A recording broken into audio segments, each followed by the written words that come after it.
మెదక్ జిల్లా వెల్దుర్తి మండల కేంద్రంలోని శ్రీమతి రాయారావు సరస్వతి మెమోరియల్ ప్రభుత్వ జూనియర్ కళాశాలలో ఇంటర్ విద్యార్థులకు ఈ నెల 8 నుంచి 11వ తేదీ వరకు ప్రాక్టికల్స్ పరీక్షలు నిర్వహిస్తున్నట్లు ప్రిన్సిపల్ బి శ్రీనివాసులు తెలిపారు. ఇంటర్ ద్వితీయ సంవత్సరం చదివే ఎంపీసీ, బైపీసీ విద్యార్థులకు ప్రతిరోజు ఉదయం, మధ్యాహ్నం వేళలో ప్రాక్టికల్ పరీక్షలు నిర్వహిస్తున్నామని తెలిపారు. విద్యార్థులు కళాశాలలో హాల్ టికెట్ తీసుకుని ప్రాక్టికల్స్కు హాజరు కావాలని సందర్భంగా వారు సూచించారు.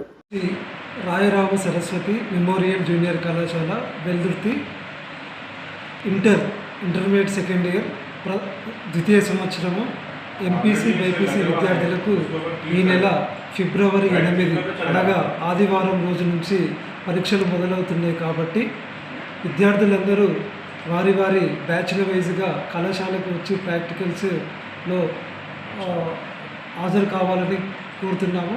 ఒకవేళ కనుక హాజరు కాకపోతే వార్షిక పరీక్షలు ఫెయిల్ కింద పరిగణించబడుతుంది. కాబట్టి విద్యార్థులందరూ మంచిగా ప్రిపేర్ అయ్యి కాలేజీకి వచ్చి ప్రాక్టికల్స్ చేయగలరని, మరియు కళాశాలలో ఫ్యాకల్టీ అందరూ అవైలబిలిటీగా ఉంటారు. వచ్చి వారి వారి యొక్క హాల్ టికెట్లను తీసుకొని వాళ్ళ టైం స్లాట్ల ప్రకారము ప్రాక్టికల్స్కి హాజరు కావాలని తెలియజేయడం జరుగుతుంది. Thank you.